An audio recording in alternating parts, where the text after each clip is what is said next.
Arsenal and Manchester City played out a brilliant, enthralling game on Wednesday night that lived up to all expectations. The Premier League title contenders put on a show in a full-blooded contest, with the visitors taking the spoils, winning 3-1 and landing a major blow in the title race. Pep Guardiola's side drew first blood when Kevin De Bruyne latched onto a weak Takahiro Tomiyasu pass back, lobbing Aaron Ramsdale.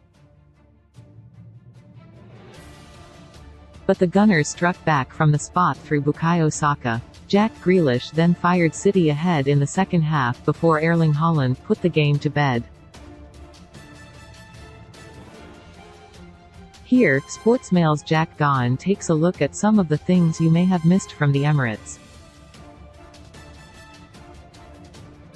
Jack Grealish scored for Manchester City to give them the lead in the second half. Silva's the ultimate jack of all trades. Bernardo Silva, jack of all trades for Manchester City, had a bit of an uncertain start, before a ball had even been kicked. The little Portuguese's role was a combination of building up alongside Rodri in midfield, then filling in at left back to double up on Bukayo Saka when out of possession.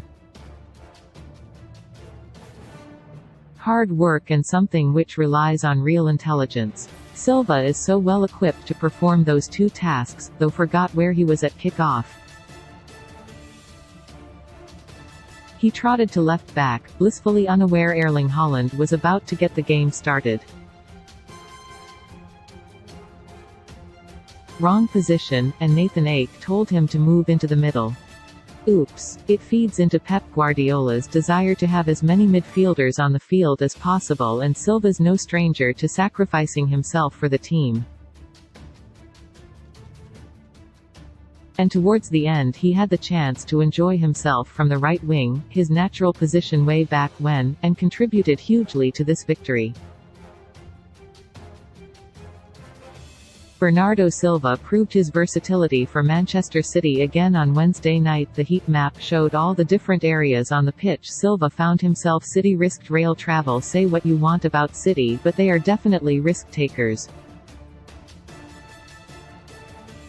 Fancy braving an Avanti train on the day of a game. They could easily have been staring at Manchester Piccadilly's departures board until kick-off. Perhaps the potential for chaos on the railways is why they set off mid-morning and spent the afternoon in a London hotel. City fed off scraps. Two things you don't often see: a City player booked for time wasting Ederson before the break, and City losing a possession battle. At 36.4%, it was their lowest all season, the next being 48.8% against Brighton. It was also their lowest in a league game since losing 1-0 at Arsenal in April 2012, when the only goal was scored by Mikel Arteta. Arteta twists, for once Sod's law for Arteta. He is the manager to make the fewest changes to his starting 11 this season and had picked the same team since Boxing Day, and the day he opts for a tweak it backfires. Takahiro Tomiyasu was preferred to Ben White, and it was his error that allowed Kevin De Bruyne to score the opener. Takahiro Tomiyasu gave the ball away with a weak back pass for the City opener. Taylor weathers the VAR storm. This was always going to be a tough gig for Anthony Taylor, irrespective of the weekend's events here against Brentford. Particularly given the characters in the dugouts either side of fourth official Darren England.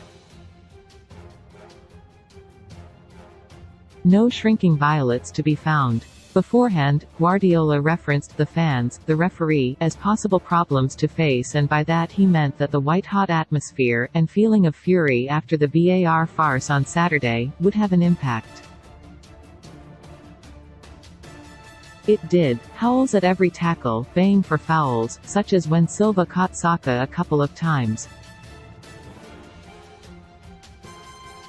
Undoubtedly the crowd buoyed Arsenal, who went full throttle. Taylor had to remain strong in not refereeing the occasion, but City were incensed by the decision to give Arsenal a penalty when Ederson barged into Eddie Nketiah. Arsenal were angry Ederson did not see a second yellow. That's the game. Anthony Taylor came under enormous pressure in the biggest game of the season.